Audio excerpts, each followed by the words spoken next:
Every fall, there's a mad dash among gardeners to plant cover crops. You'll see rye, clover, and vetch plastered across seed catalogs and YouTube tutorials, all promising to supercharge your soil by spring. But here's the thing, most of that advice doesn't apply to backyard or raised bed gardeners. In fact, for small plots, cover crops might be doing more harm than good. If you're tired of waiting months for roots to rot and soil to come alive, there's a smarter, faster, and much simpler way to build dark, rich earth before spring hits.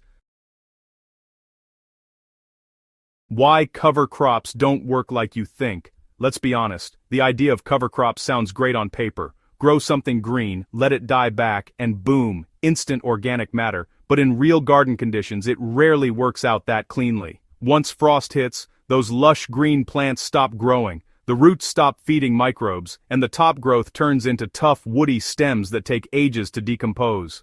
By the time spring rolls around, you're left with half-rotted tangles across your beds that make it impossible to plant without disturbing the soil again. The truth is, cover crops were designed for larger systems, farms, orchards, or long-term permaculture setups, where the soil has months to rest and where machinery can handle all that dense biomass. But in a home garden, where space is limited and time is precious, those thick roots and stalks act more like barriers than builders. Worms take their time to process all that carbon-heavy matter, and nitrogen-fixing crops like peas or vetch don't actually release their nutrients until after decomposition, long after you need them. The better fall soil method that beats cover crops. Here's the soil-building secret most gardeners overlook. The best way to create fertile, crumbly soil isn't by planting more, it's by layering and feeding what's already there. Instead of sowing another crop that needs managing, you let nature compost in place all winter long.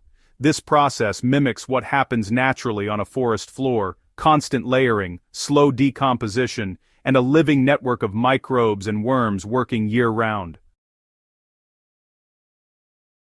Start by clearing away weeds, but leave the old plant roots right where they are. Those roots already provide tunnels for air and water, which helps your soil stay alive. Now spread a soft green layer about 2 inches thick. This can be fresh vegetable scraps, chopped green weeds, or grass clippings. Next, cover it with 4 inches of dry carbon material like shredded leaves, straw, or brown paper. Finally, sprinkle a thin layer of finished compost or aged manure on top. This not only introduces microbial life but also keeps your layers anchored so they don't blow away. Repeat this layering until your bed sits about 6 to 8 inches higher than before. The fall rains and cool air will compact it naturally, and decomposition will quietly get to work under the surface. By spring, you'll have rich, dark soil teeming with life. No tilling, no seed cleanup, no waiting for stubborn stalks to rot. Worms don't care about living roots, they follow moisture and decaying matter. When you build a layered blanket of greens and browns, you're creating the perfect habitat for them. The green material provides nitrogen, their food source, while the brown layers lock in moisture and carbon for structure. Together, they fuel a gentle, low-heat composting process that runs all winter long. It's quiet, consistent, and effective. The ideal ratio here is roughly 3 parts carbon to 1 part nitrogen by volume. That means for every bucket of greens, you should follow it with about 3 buckets of browns. But don't stress over perfection. As long as both are present, decomposition will balance itself. If the mix ever smells sour or slimy, that's a sign of too much nitrogen. Just top it with more leaves or straw, and nature will take care of the rest. For gardeners who want to give their soil a quick biological boost, here's a simple compost tea formula you can apply once before winter sets in or a week before planting in spring. Just mix 1 cup of finished compost or worm castings into a 5-gallon bucket of water. Stir well, and let it sit uncovered for 24 hours, stirring occasionally. Then pour this liquid evenly across your layered bed. It's a microbial jumpstart that wakes up dormant life and accelerates the breakdown of organic matter. Unlike cover crops, this layering method doesn't compete for time or temperature. It works in any zone, at any scale, and doesn't depend on germination or growth cycles. It's also cheaper because you're using materials you already have: leaves, straw, vegetable scraps, and old compost. The result is soil that looks, feels, and behaves like compost by spring, without the hassle of turning or killing off green matter. This technique builds soil faster because it puts the decomposition process right where it matters, in the bed itself. The worms and microbes mix and digest the material from below, forming a deep layer of humus that retains moisture and nutrients while improving aeration.